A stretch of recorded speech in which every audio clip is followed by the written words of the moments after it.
साथियों नमस्कार, मैं आर के अमोल। सत्ता के चरित्र के बारे में आज हम चर्चा कर रहे हैं। सत्ता का चरित्र निरंकुश होता है। वो किसी भी चुनौती को बर्दाश्त करना नहीं चाहती है।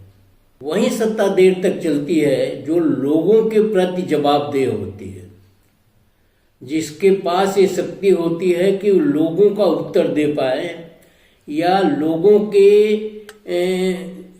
समझ में वो सत्ता आए। सवालों का जवाब दे जनता का। सवालों का अगर जवाब नहीं देती है तो वो सत्ता बहुत देर तक टिकी नहीं रह सकती है। जिस सत्ता में विरोध को दबाने का प्रयास करती है वह सत्ता बहुत समय तक टिकी नहीं रह सकती और यह बिला शक कहा जा सकता है कि उस सत्ता के पास आत्मविश्वास की कमी है।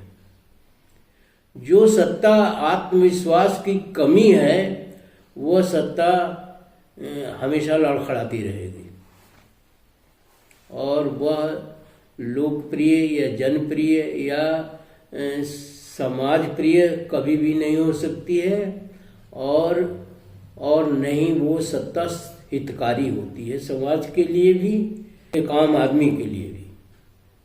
बहुत सी सरकारें जो है आप देख रहे होंगे, वर्तमान में भी देख रहे हैं, पीछे भी देख रहे होंगे कि उनके अंदर असहिष्णुता बहुत है। वो बातों को बर्दाश्त करने के बजाय वो उसको खुद पर ले लेती है। वो सोचती है मुझे आप चैलेंज करेंगे, मैं प्रधानमंत्री हूँ, मैं मंत्री हूँ, मैं कैबिनेट मंत्री हूँ, मैं इस जिले का जिलाधिकारी हूँ। तो ये सारी चीज जो हैं ये क्या होता है कि ये असहिष्णुता इसको कहते हैं। ये तो वही अंग्रेजों वाली शासन हो गया जब दूसरे लोग दूसरे पर शासन करते, पराधीनता की बात हो गई। आज की सरकार भी जनता को पराधीन ही करके रखना चाहती है।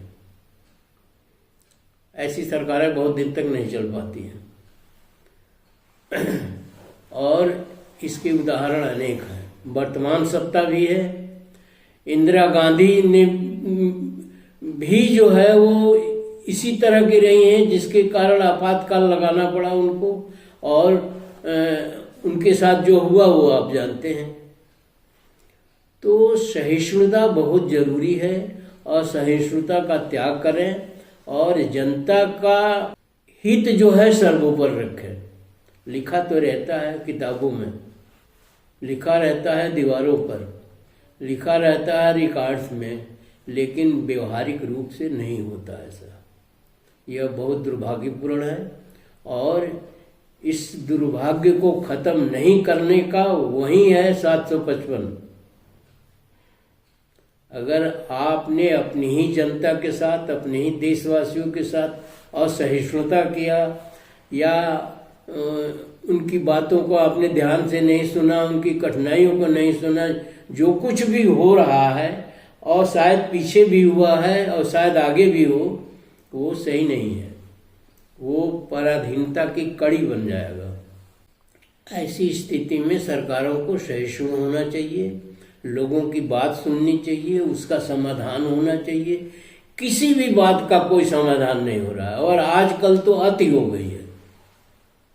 आजकल मंदिर, मस्जिद, हिंदू, मुस्लिम, अरे कोई देश चलाने का तरीका है? आपके देश में जब मुस्लिम रहते हैं तो आप फिर क्यों मुसलमान करते हैं? उनको निकाल के बाहर करिए, कहीं दूसरी जगह भेजिए। वो तो आप करेंगे नहीं, लेकिन माहौल खराब करते हैं आप। और माहौल खराब करने का कारण ये है कि अभी आप जोश में हैं, आप होश में नहीं हैं, जोश में हैं। और जिस दिन होश में आएंगे उस दिन सब कुछ लुट चुका रहेगा। ये मैं आपसे निवेदन कर रहा हूँ, ये मैं कोई आपको चैलेंज नहीं कर रहा हूँ, निवेदन कर रहा हूँ कि जोश में नहीं होश में काम करिए। हर अधिकारी भ्रष्ट है, हर राजनीतिज्ञ भ्रष्ट है, हर व्यापार में भ्रष्टता है। मतलब ये मंदिर और मस्जिदों में तो भ्रष्टता का हद हो गया है।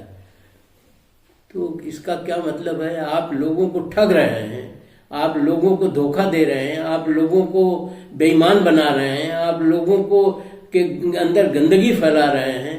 ये कोई शासन करने का तरीका नहीं है। और अगर इस तरह से शासन करना है तो रणनीति भी इसकी वैसी ही होगी, इसका रिजल्ट भी वैसे ही आएगा जैसा पहले आ चुका है। फिर भी आप उस रिजल्ट से सीख नहीं ले रहे हैं। तो सरकारों को सहिष्णुता लानी चाहिए, सरकारों को ढोंग पाखंड आडंबर को बढ़ावा नहीं देना चाहिए, सरकारों को शिक्षा और स्वास्थ्य पर सबसे ज़्यादा ध्यान देना चाहिए। वो कुछ भी नहीं हो रहा है और सिर्फ मक्कारी हो रही है, सिर्फ लोगों को भ्रमित किया जा रहा है, लोगों को के साथ छल और धोखा किया जा रहा है। इतना काफ़ी है। इसके बाद भी मुझे कोई उम्मीद नहीं है कि इसमें सुधार आएगा। फिर भी मैं कह रहा हूँ, कहना मेरा एक नागरिक होने के नाते धर्म है और इसे मैं कह रहा हूँ। वीडियो का मनन करिए, पढ़िए, सुझाव दीजिए कमेंट बॉक्स में, और ताकि मैं भी अपने अंदर सुधार लाऊं। और वीडियो को सब्सक्राइब, लाइक और शेयर करना न भूलें ताकि मेरा मनोबल बढ़ता रहे। धन्यवाद। जय भीम।